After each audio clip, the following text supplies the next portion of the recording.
Hi there again, Dr. Lyford. Megan Burgess here. I'm doing part 2 of my RSS video script recording presentation. I left off on feature number 2 on the last video, talking about how the exclusivity of my product at Market Street and how important that is to building a new niche market, especially when opening in Lubbock. I would let John, my market manager client, know that the exclusivity of this product is extremely important and that it is really hard to come by it's really hard to come by in Lubbock that you can only find a product a certain place. I think that's extremely cool, important, and interesting, and definitely a profit builder for Market Street. Moving on into my next feature. With this new West Texas demand, our company will focus on creating new products tailored to the demands of your customers. Now, this is not just a one-and-done situation with Market Street, and this is not just a one-and-done product. We want to continue to build in Lubbock tailor-made products that we know Lubbock customers keep reaching for. We don't want to just make it a one-size-fits-all, and we want to keep growing and learning, going into our test kitchens and seeing what truly belongs in Lubbock and what Lubbock consumers truly want to pick up at the grocery store. We definitely want to keep growing with Market Street and not just launch one single product that says plant-based protein on the top. We really want to grow and learn. This means testing and creating new products specifically for Market Street customers. This includes varieties of specific protein offerings such as beef, pork, lamb, and chicken, along with all new plant-based options in general to supply customers with easy access to ready-to-eat meals. So that's also a new frontier our company has been going into, which supports this feature. The evidence that support this feature is, of course, going into our kitchens and learning and growing and creating new products, but we definitely want to make that a priority with Market Street, is that it's not just, it's going to be tailor-made, and we're going to find out what Lubbock locals really enjoy so we can continue offering that in store. The benefit to this, of course, is as time goes on, consumers will continuously reach for our products specifically offered on your shelves only. These tailored products not only ensure supply with great variety, but one specifically designed for your customers. Customers will soon find Impossible Foods favorites and constantly return to purchasing them. I know I have a couple favorites that I consistently reach for, and I can only imagine what Lubbock locals will love. Your store means a great deal to us, John, and like you, we are eager to please and supply West Texas customers with a variety of products that fit their everyday needs. And our last feature is, of course, reminding him of the quality. Our product is of the absolute highest quality, and yes, its existence seems impossible. When you think about it, you're thinking plant-based protein, how am I really going to like that? What is that? You're kind of confused, but our protein alternative really does taste and feel like meat and is something that is truly delicious. Evidence. We as a company have spent countless hours perfecting our product to ensure its success. An abundance of different consumer panels have tried this protein in comparison to meat, and interestingly enough, we've had Texan-based panels give us access to their favorite meals with meat in them and have replaced them with our own protein. And some of these panelists have not only enjoyed the alternative protein, but actually have rated the protein alternatives better than the meat alternatives, which I find was really interesting. So, of course, when opening in a place like Lubbock that loves their meat, that loves their meat, or in Texas, our company has had to do extensive research to make sure that this was a frontier that we wanted to take that was profitable. So we have done a number of consumer panels to ensure that the demand is there, that the quality is there, and that consumers really do enjoy this product.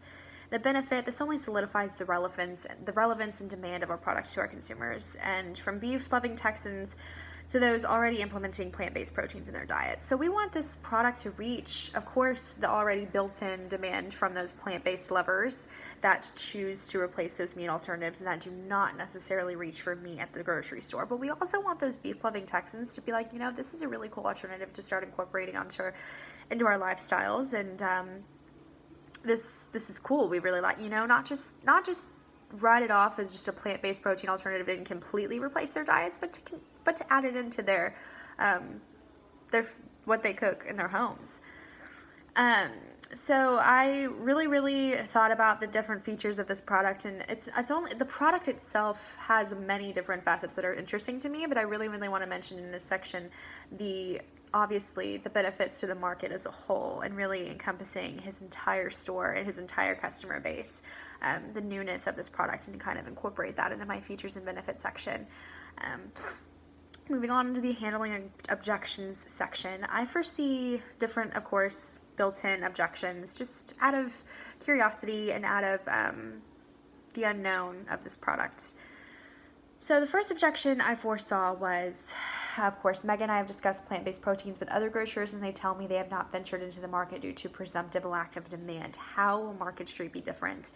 Again, I will listen to that and kind of restate what I previously already said about how the built-in demand is there. We've tested the demand and we're ready to move forward with this product. We know Lubbock locals will reach for this. I'll say, as I said in my script, John, our product has been introduced in various commercial eateries in and around Lubbock where demand is clearly prevalent. And after analyzing this, we feel as if grocers are a clear, profitable next step and would not invest in a new market if there wasn't one.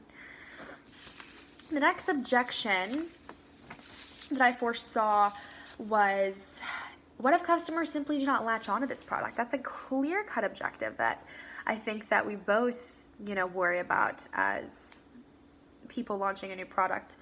I would, of course, listen and kind of restate this. So before launching, we will send over a variety of samples to test the market over time. This is not jumping into the deep end right away, and the introductory process will take time to ensure customers are ready and excited about the product. So basically, the entire objective for this call from the beginning was to test this product.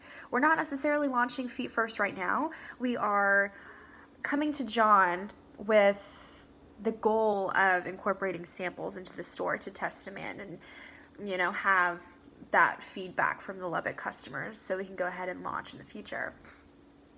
And then those are the couple of objections that I foresaw and put in my outline. But of course, you have to think about all of the different things that is going to happen, like what are the price bases? How are people going to reach for this more expensive protein alternative? We have to offer this product at a price that's reasonable and that is similar to those of that of meat, maybe even, not even as expensive as meat. Maybe that's a huge objection that I've been thinking about personally as I've been going along into this project deeper, is to make sure the price point is at a point where this isn't the more expensive option. That is, they have to dig into their pockets a little deeper. We want customers to pay similar amounts to their main protein in general, if that makes sense. Closing. The first trial close that I thought of and when I included it in the script was, John, are you feeling confident and excited about offering Impossible Protein on the shelves of the 19th Street Market Street store? But I honestly think that in terms of doing it in person, I would have used the summary close, which is obviously going over the benefits that I've talked about and kind of just bringing it to a polite and natural close. John, I think you've seen the variety of benefits that Impossible Foods will bring to your store. And by offering these plant-based protein alternatives in store, you and your customers will have delicious, high-quality new options that cater to different nutritional standards, create new customers joining the Market Street family, and become the one-stop shop for all things plant-based protein. So, and then I would, very, very naturally ask, are you feeling more comfortable and confident about offering samples in store? And would you like me to bring them in? I think that what I've learned throughout this entire semester when it comes to closing is that hard closes, especially in a major sale like this, in a major launch like this, when offering a completely new and untapped product into this new market that hasn't yet experienced it, I think hard closing is just not going to be effective, and that building the needs and building the excitement about the product and the benefits to his market is what is going to close for me. And I'm not going to need to shove the idea down his throat. I want him to be excited and want this product to be in his store and to be very, very natural and seamless. In terms of the follow-up, if the sale is made, I would like to simply say this in my script. John, thank you for your order and trust to begin the process of offering this plant-based protein in your store. I'll get the order for all trial samples in today and have it sent over to the 19th Street location within the week. In terms of a full order, after the completion of our trial run, I can expect the shelves to be stocked within 2 months of placing a large-scale order. I will plan to visit at a trial sample run to make sure your employees understand the basics of the plant-based protein product and how to introduce it to your customers. I'll be right alongside you in order to make you and this launch very successful. And if the sale is not made, I will still keep tabs on John and make sure and getting him at the right time. I think it's just the timing when you're offering a new product and a new launch, whether John is looking for new products and markets on shelves. That's basically what I said in my outline, was that I think it's all about timing in terms of offering a new product in store. And that is basically all of my outline. I want to take this time to kind of add on just a little bit about what I've learned throughout this experience. I really enjoyed this a lot. I think the psychology of sales is so interesting. I did the book assignment, I did the SWAS book assignment, and that really helped me to understand how to approach in-person sales. I know this was just me reading off my outline basically, and I don't want this to seem confusing as I keep talking, but I really enjoyed this, and it was unfortunate that I didn't get to present all of this really fun information to a real-life salesman to kind of see where I'm at. But I think the psychology, like I said, of sales is so interesting, and I really enjoyed this. Is probably my favorite thing I've done this semester, honestly, because I've had many projects that I've had to do, and this one I actually looked forward to working on. And I found that the psychology of a sale in terms of offering a product like this or offering yourself in life is very similar, and it's just got to be natural and seamless, and you've got to build that desire and build that need when you're selling yourself or selling a product. So I really enjoyed being able to learn about this, and being able to work on this still. And I appreciate you working with me throughout this entire semester. I know it's been really hard, and I know this is it's been definitely a tricky time, but I really enjoyed this, and I hope that